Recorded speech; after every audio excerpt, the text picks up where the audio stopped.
అందరికీ నమస్కారం. సర్కారు వారి మీడియా ఛానల్కు స్వాగతం. దేశంలోని శాసన కార్యనిర్వాహక వ్యవస్థలపైన దేశ ప్రజలు ఎప్పుడూ నమ్మకం కోల్పోయారు. అవినీతి, పక్షపాతం, అధికార దుర్వినియోగం ఈ రెండు వ్యవస్థలను పట్టి పీడిస్తున్నాయని సామాన్యుడికి బాగా అర్థమైంది. ఆ రెండు వ్యవస్థలకు అవినీతి, ఆశ్రిత పక్షపాతం, చెంచాగిరి వంటి రుగ్మతలు చుట్టుముట్టినా దేశంలోని పౌరులు ప్రజాస్వామ్యంపై తమ నమ్మకాన్ని వదులుకోలేదంటే దానికి కారణం న్యాయ వ్యవస్థ.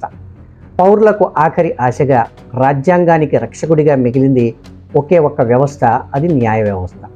అందులోనూ ఈ దేశ అత్యున్నత న్యాయస్థానమైన సుప్రీంకోర్టు పైన ఈ దేశ ప్రజలకు అచంచలమైన విశ్వాసం.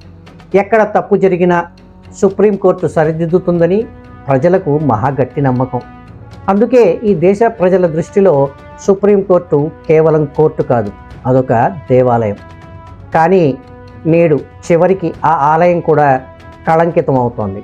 ఆ ఆలయ పునాదులు ఇప్పుడు నిలువున బీటలు వారుతున్నాయి. శతాబ్దాలుగా కాపాడుకుంటూ వచ్చిన పవిత్రత, స్వతంత్రత కొన్ని వివాదాస్పద నిర్ణయాల వల్ల బద్దలైపోతోంది. గడచిన దశాబ్ద కాలంగా దేశ అత్యున్నత న్యాయస్థానంలో ఒకటొకటిగా సంభవిస్తున్న పరిణామాలు ప్రజల ఆశలను ఎలా ఆవిరి చేస్తూ వస్తున్నాయో ఈ వీడియోలో చర్చిద్దాం. అధికార పీఠానికి దూరంగా ఉండాలనేది న్యాయ వ్యవస్థకు ప్రతినిధులైన న్యాయమూర్తులు పాటించాల్సిన అత్యంత ప్రాథమిక సూత్రం. కానీ క్షేత్రస్థాయిలో గత కొన్ని సంవత్సరాలుగా ఒక్కొక్కటిగా జరుగుతున్న పరిణామాలు పరిశీలిస్తే అందుకు పూర్తిగా విరుద్ధంగా పరిస్థితులు కనిపిస్తాయి. సరిగ్గా 8 ఏళ్ల కిందట ప్రజాస్వామ్యం ప్రమాదంలో పడిందని ఆందోళన వ్యక్తం చేస్తూ సుప్రీంకోర్టుకు చెందిన 4 సీనియర్ న్యాయమూర్తులు రోడ్డుపైకి వచ్చి ప్రెస్ కాన్ఫరెన్స్ పెట్టిన సంఘటన చాలామందికి గుర్తుండే ఉంటుందని అనుకుంటాను.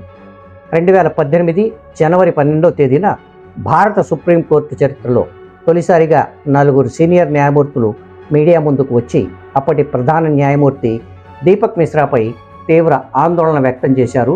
అనేక ఆరోపణలు కూడా చేశారు. వారి ప్రధానమైన ఆరోపణలు ఏమిటంటే, ముఖ్యమైన కేసులను ఎంపిక చేసిన బెంచ్లకు మాత్రమే అప్పగించడం, మాస్టర్ ఆఫ్ రోస్టర్ అధికారాన్ని చీఫ్ జస్టిస్ దుర్వినియోగం చేయడం, అంతేకాకుండా అనుమానాస్పద పరిస్థితుల్లో ప్రాణాలు కోల్పోయిన జడ్జ్ బిహెచ్ లోయా మరణంపై దర్యాప్తు కోరుతూ దాఖలైన పిటిషన్ను అనుమానాస్పదంగా వేరే బెంచ్కు కేటాయించడం. జడ్జ్ లోయా హోంమంత్రి అమిత్ షా నిందితుడిగా ఉన్న ఒక కేసును విచారిస్తున్న సందర్భంలో అనుమానాస్పద పరిస్థితులలో మరణించారు. ఇక ప్రజల ముందుకు వచ్చిన ఆ 4 న్యాయమూర్తులు ఆ రోజు ఏమన్నారంటే, తాము చీఫ్ జస్టిస్ ఆఫ్ ఇండియాకు ముందే లేఖ రాసినా సరైన స్పందన రాకపోవడంతోనే తాము ప్రజల ముందుకు రావాల్సి వచ్చిందని చెప్పారు. న్యాయ వ్యవస్థ స్వతంత్రత కాపాడలేకపోతే దేశంలో ప్రజాస్వామ్యం నిలవదు అని ఆ 4 న్యాయమూర్తుల్లో ఒకరైన జస్టిస్ చలమేశ్వర్ గట్టిగా హెచ్చరించారు. ఈ ప్రెస్ కాన్ఫరెన్స్లో ఆనాడు పాల్గొన్న 4 న్యాయమూర్తుల్లో ఒకరు ఆ తర్వాతి కాలంలో సుప్రీంకోర్టు ప్రధాన న్యాయమూర్తి పదవిని అలంకరించారు. దేశ ప్రధాన న్యాయమూర్తిగా బాధ్యతలు చేపట్టి ఎన్నో కీలక తీర్పులు ఇచ్చి పదవీ విరమణ చేసిన కొద్ది రోజుల్లోనే ఆయన రాజ్యసభ సభ్యుడిగా నామినేట్ కావడం దేశ ప్రజలను దిగ్భ్రాంతికి గురి చేసింది. ఇటువంటి దృష్టాంతాలను సామాన్య పౌరుడు ఏ విధంగా అర్థం చేసుకోవాలి? ప్రజాస్వామ్య వ్యవస్థలో కార్యనిర్వాహక వర్గానికి అధిపతి ప్రధానమంత్రి. ప్రజాస్వామ్య వ్యవస్థకు పట్టుగొమ్మలైన శాసన వ్యవస్థ, కార్యనిర్వాహక వ్యవస్థ, న్యాయ వ్యవస్థలు సమదూరం పాటించాలని, ఒకరి వ్యవహారాలలో మరొకరు జోక్యం చేసుకోకూడదని రాజ్యాంగం చెబుతోంది. అటువంటిది దేశ ప్రధాని స్వయంగా దేశ అత్యున్నత న్యాయమూర్తి ప్రైవేట్ నివాసానికి వెళ్ళడం, ఆ దృశ్యాలు సామాజిక మాధ్యమాల్లో ప్రసారమైన సంఘటన అధికారాల విభజన అనే రాజ్యాంగ భావనను అపహాస్యం చేసింది. పాలకుడు న్యాయాన్ని శాసించేవాడు పక్కపక్కన కూర్చున్నప్పుడు ఆ వ్యవస్థ నిష్పాక్షికంగా తీర్పులు ఇస్తుందనే నమ్మకం సామాన్యుడికి ఎలా కలుగుతుంది? న్యాయస్థానం అందరికీ జవాబుదారీతనాన్ని నేర్పుతుంది, కానీ తన విషయానికి వచ్చేసరికి మాత్రం మౌనం వహిస్తుంది. దేశ ప్రధాన న్యాయమూర్తిపైనే లైంగిక వేధింపుల ఆరోపణలు వచ్చినప్పుడు ఆ కేసును విచారించే బెంచ్ను ఆయనే స్వయంగా ఏర్పాటు చేసుకోవడం ఏ రకమైన న్యాయం? ఆయన ఏర్పాటు చేసుకున్న ఆ అంతర్గత కమిటీ ఆ తర్వాత ఆయనకు క్లీన్ చిట్ ఇస్తుంది. ఇటువంటి ఉదంతాలు న్యాయ వ్యవస్థలో పారదర్శకత లేదనే నిజాన్ని నగ్నంగా నడి రోడ్డుపై చూపిస్తున్నాయి.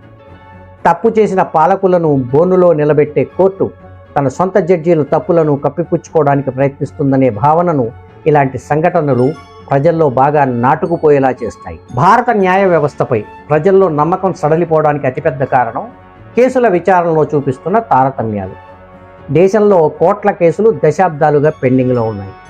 సామాన్య పౌరుడికి ఒక చిన్న బెయిలు దొరకాలంటే జీవితకాలం సరిపోదు. కానీ అదే దేశంలో ఒక బడా కార్పొరేట్ అధినేత కుమారుడికి చెందిన ఒక జూ వివాదం తెరపైకి రాగానే అత్యున్నత న్యాయస్థానం ఆఘమేఘాలపై స్పందిస్తుంది. ప్రత్యేక విచారణ బృందాన్ని నియమించి కేవలం కొన్ని వారాల వ్యవధిలోనే రిపోర్ట్లను సీల్డ్ కవర్లలో తెప్పించుకుంటుంది. ఆ రిపోర్టును ఆమోదించి తక్షణమే క్లీన్ చిట్ కూడా ఇచ్చేస్తుంది. ఈ అసాధారణ వేగం, ఈ ప్రత్యేక శ్రద్ధ సామాన్యుడికి ఎందుకు లభించవు? బెయిల్ అనేది నియమం, జైలు అనేది మినహాయింపు అని మన న్యాయ సూత్రాలు అంటాయి. ఇదే విషయాన్ని సుప్రీంకోర్టు కూడా స్వయంగా ఎన్నోసార్లు చెప్పింది. కానీ క్షేత్రస్థాయిలో పరిస్థితి మాత్రం దానికి పూర్తి విరుద్ధంగా ఉంటుంది. పాలకులను ప్రశ్నించిన హక్కుల కార్యకర్తలు, పాత్రికేయులు, విపక్ష నాయకులు ఎలాంటి విచారణ లేకుండానే నెలలు, ఏళ్ల తరబడి జైళ్లలో మగ్గుతుంటారు.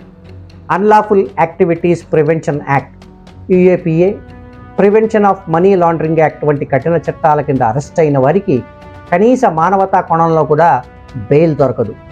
ప్రాథమిక హక్కులను కాపాడాల్సిన అత్యున్నత న్యాయస్థానం ఈ చట్టాల రాజ్యాంగబద్ధతను ప్రశ్నించకుండా బెయిల్ పిటిషన్లను పక్కన పెట్టడం సామాన్యుడి స్వేచ్ఛను ప్రమాదంలోకి నెట్టడమే. కోర్టులో ఏ కేసును ఏ బెంచ్ విచారించాలని నిర్ణయించే అధికారం ప్రధాన న్యాయమూర్తికి ఉంటుంది. దీనినే మాస్టర్ ఆఫ్ రోస్టర్ అంటారు. ప్రధాన న్యాయమూర్తికి ఉండే ఈ అధికారం దుర్వినియోగం అవుతుందనే ఆ నలుగురు సీనియర్ న్యాయవాదులు ఆనాడు బహిరంగంగా గళం విప్పారు. కానీ ఆ తర్వాత కూడా అదే పరంపర కొనసాగుతుందనే ఆరోపణలు ఇంకా జోరుగానే వినిపిస్తున్నాయి. ప్రభుత్వానికి వ్యతిరేకంగా ఉండే కీలకమైన రాజకీయ కేసులు వచ్చినప్పుడు సీనియర్ జడ్జీలను పక్కన పెట్టి పాలకులకు అనుకూలంగా వ్యవహరిస్తారనే ముద్ర ఉన్న జడ్జీల బెంచ్లకే ఆ కేసులు కేటాయింపబడుతున్నాయనే ఆరోపణలు తరచూ వినవస్తున్నాయి. ఈ అంతర్గత రాజకీయాలు, న్యాయస్థానం ఇచ్చే తీర్పుల వెనుక పాలకుల హస్తం ఉందనే అనుమానాలను ప్రజల్లో రేకెత్తిస్తున్నాయి. మనం కేవలం సుప్రీంకోర్టు, హైకోర్టుల గురించే మాట్లాడుకుంటాం. కానీ సామాన్యుడు మొదటగా వెళ్ళేది క్రింది కోర్టులకే. అంటే మున్సిఫ్ కోర్టు మొదలు జిల్లా కోర్టు వరకు ఉండే సివిల్, క్రిమినల్ కోర్టులనే జనం మొదటగా ఆశ్రయిస్తారు. అయితే ఇక్కడ సత్వర న్యాయం లభించడం గగనమే. దేశంలోని క్రింది కోర్టుల్లో నేడు సుమారు 4,76,00,000కు పైగా కేసులు పెండింగ్లో ఉన్నాయి. వీటికి హైకోర్టులు, సుప్రీంకోర్టుల్లో పెండింగ్లో ఉన్న కేసులు కూడా కలిపితే ఈ సంఖ్య 5.5 కోట్లకు పైమాటే. ఇక క్రింది స్థాయి కోర్టులలో ఎన్నో ఏళ్లుగా ఖాళీగా ఉన్న జడ్జీల పోస్టులు భర్తీకి నోచుకోవడం లేదు. ఇక క్రింది కోర్టుల్లో కనీస మౌలిక వసతుల కొరత, టెక్నాలజీ అందుబాటులో లేకపోవడంపై అనేక విమర్శలు ఉన్నాయి. ఈ వ్యవస్థాగత నిర్లక్ష్యం వల్ల ఒక పేదవాడు తన ఆస్తి కోసమో, హక్కు కోసమో కోర్టు మీద తెక్కితే తీర్పు వచ్చేసరికి అతని జీవితకాలం ముగిసిపోతుంది. న్యాయం ఆలస్యం కావడం అంటే న్యాయాన్ని తిరస్కరించడమే అనే చేదు నిజం ఇక్కడ అక్షరాల సాక్షాత్కారం అవుతుంది. కోర్టుల్లో విచారణ ముగిసి తీర్పు రాకముందే టీవీ స్టూడియోల్లో, సోషల్ మీడియా వేదికల్లో మీడియా ట్రయల్స్ జరిగిపోతున్నాయి. ఒక వ్యక్తిని ముందే దోషిగా ముద్ర వేసే ఈ ధోరణిని అడ్డుకోవడంలో న్యాయ వ్యవస్థ విఫలమవుతోంది. పైగా ప్రజలు కోర్టు తీర్పులపై సోషల్ మీడియాలో తమ అభిప్రాయాలు చెబితే దానిని కోర్టు ధిక్కరణ కింద పరిగణించి శిక్షించడానికి చూస్తున్నారు తప్ప విమర్శల వెనుక ఉన్న నిజాన్ని గ్రహించి వ్యవస్థను మార్చుకోవాలనే ఆత్మపరిశీలన న్యాయమూర్తుల్లో కనిపించడం లేదు. న్యాయం అనేది డబ్బు, అధికారం ఉన్న వారికి వేగంగా, లేని వారికి నత్తనడకన అందుతుందనే చేదు నిజాన్ని ఈ సంఘటనలు నిరూపిస్తున్నాయి. న్యాయ వ్యవస్థ లోపాలకు మరో నిదర్శనం పశ్చిమ బెంగాల్ ఎన్నికల వేళ తలెత్తిన ఓటర్ల జాబితా సంక్షోభం. ప్రత్యేక ఓటర్ల జాబితా సవరణ అంటే ఎస్ఐఆర్ను రాష్ట్రం మొత్తాన్ని ఒక యూనిట్గా తీసుకుని చేపట్టడానికి వీల్లేదని ప్రజా ప్రాతినిధ్య చట్టం చాలా స్పష్టంగా చెబుతోందని సీనియర్ న్యాయవాదులు అత్యున్నత న్యాయస్థానం ఎదుట చేస్తున్న వాదనలు గాలిలో కలిసిపోతున్నాయి. పశ్చిమ బెంగాల్లో ఎన్నికల సంఘం ఏకంగా 92 లక్షల ఓట్లను తొలగించింది. వీరిలో సుమారు 27 లక్షల మంది తమ ఓట్ల తొలగింపు అన్యాయం అంటూ సుప్రీంకోర్టును ఆశ్రయించారు. లాజికల్ డిస్క్రిపెన్సీస్ అంటే పేర్ల నమోదులో స్పెల్లింగ్ తప్పులు, తల్లిదండ్రుల పేర్ల నమోదులో దొర్లే పొరపాట్లు వంటి సాంకేతిక లోపాల నెపంతో నిబంధనలను పక్కన పెట్టి తమ పేర్లను తొలగించారని వారు సుప్రీంకోర్టు ముందు మొరపెట్టుకున్నారు. అయితే వారి రోదన అరణ్య రోదనగానే మిగిలిపోయింది. చట్ట ఉల్లంఘన ఇంత స్పష్టంగా కనిపిస్తున్నా దేశ అత్యున్నత న్యాయస్థానం ఆ ప్రక్రియను ఆపడానికి ఎందుకు వెనుకాడింది అనే సందేహం ఇప్పుడు ప్రజలను వేధిస్తోంది. ఎన్నికల ప్రక్రియలో జోక్యం చేసుకోలేమంటూ లక్షలాది మంది సామాన్య పౌరుల ప్రాథమిక ఓటు హక్కును గాలికి వదిలేయడం ఏ రకమైన న్యాయ నిగ్రహం? ఒకవైపు ఎన్నికల నిర్వహణ అంతా పరిపాలనాపరమైన అంశం అని చెబుతూనే మరోవైపు ఆర్టికల్ 142 కింద తమకు ఉన్న అసాధారణ అధికారాలతో రాత్రికి రాత్రే 19 ప్రత్యేక అప్పీలేట్ ట్రిబ్యునళ్లను సుప్రీంకోర్టు ఎందుకు ఏర్పాటు చేసింది? ఎన్నికల సంఘం స్వతంత్రతను గౌరవించడమే కోర్టు ఉద్దేశం అయితే మళ్ళీ ఆ సంఘం అధికార పరిధిలోకి చొరబడి సొంతంగా జ్యుడిషియల్ యంత్రాంగాన్ని ఎందుకు నిర్మించాల్సి వచ్చింది? ఇక్కడే కోర్టు వేస్తున్న అడుగులు ప్రజల్లో మరిన్ని అనుమానాలకు, సందేహాలకు తావిస్తున్నాయి. ఈ గందరగోళ నిర్ణయాలు సామాన్యుడిని రక్షించలేదు సరికదా, న్యాయ వ్యవస్థపై ఉన్న నమ్మకాన్ని మరింత దిగజార్చాయి. న్యాయం కోసం దశాబ్దాలుగా వేచి చూసే దేశంలో లక్షలాది మంది ఓటు హక్కు ప్రమాదంలో పడినప్పుడు సుప్రీంకోర్టు సాంకేతిక కారణాల వెనుక దాక్కోవడం అత్యున్నత పీఠం ప్రతిష్టను మరింతగా మసకబార్చింది. ఈ కథ కేవలం పశ్చిమ బెంగాల్తోనే ఆగిపోలేదు. బీహార్, ఉత్తరప్రదేశ్, తమిళనాడు ఇలా అనేక రాష్ట్రాల్లో కూడా ఇదే ఎస్ఐఆర్ పేరుతో కోట్లాది మంది ఓటర్ల పేర్లను తొలగించారని జనం పెడుతున్న గగ్గోలు న్యాయ వ్యవస్థ చెవికి ఎక్కడం లేదు. బీహార్లో ఏకంగా 65 లక్షల మంది ఓటర్లను జాబితాల నుండి తొలగించడం ప్రజాస్వామ్యాన్ని కుదివేసింది.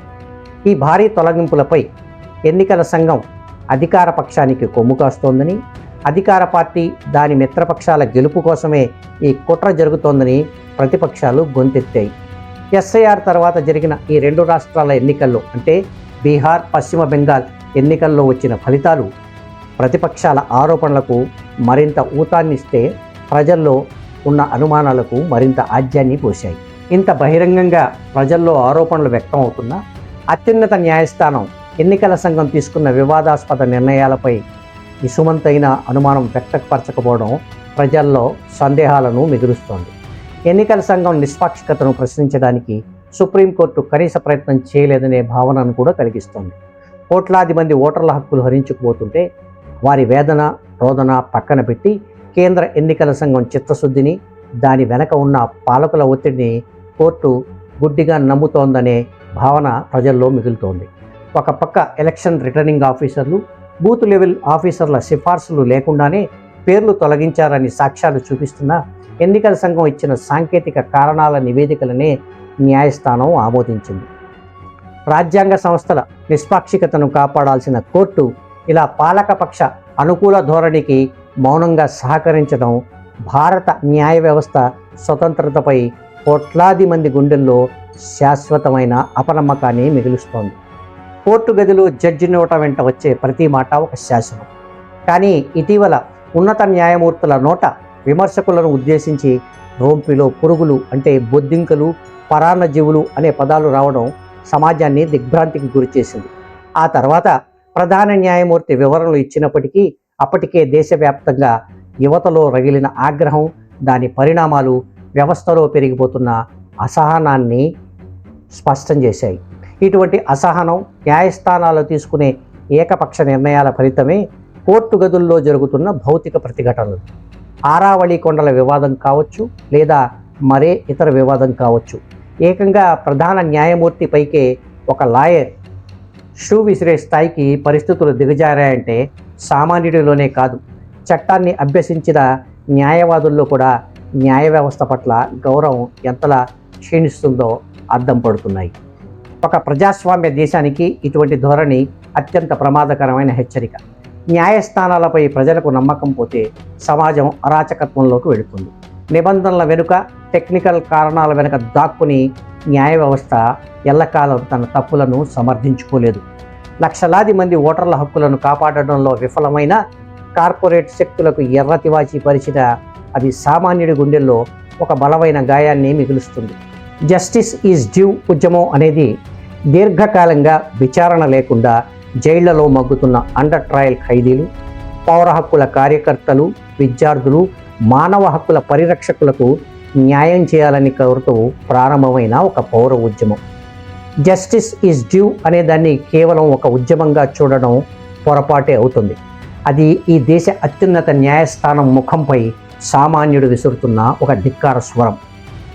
కోల్పోయిన నమ్మకాన్ని న్యాయ వ్యవస్థ తిరిగి సంపాదించుకుంటుందా, లేక పాలకుల నీడలోనే కరిగిపోతుందా? కాలమే సమాధానం చెప్పాలి. ఈ వీడియో నచ్చితే లైక్ చేయండి, మీ మిత్రులకు తెలిసేలా షేర్ చేయండి. ఇలాంటి మరిన్ని వీడియోల కోసం మా ఛానల్ని సబ్స్క్రైబ్ చేయడం మర్చిపోకండి. నో నాయిస్, ఓన్లీ వాయిస్ కోసం చూస్తూనే ఉండండి మీ సర్కారు వారి మీడియా. త్వరలోనే మరో టాపిక్తో కలుద్దాం. అంతవరకు అందరికీ సెలవు. ధన్యవాదాలు. జై హింద్.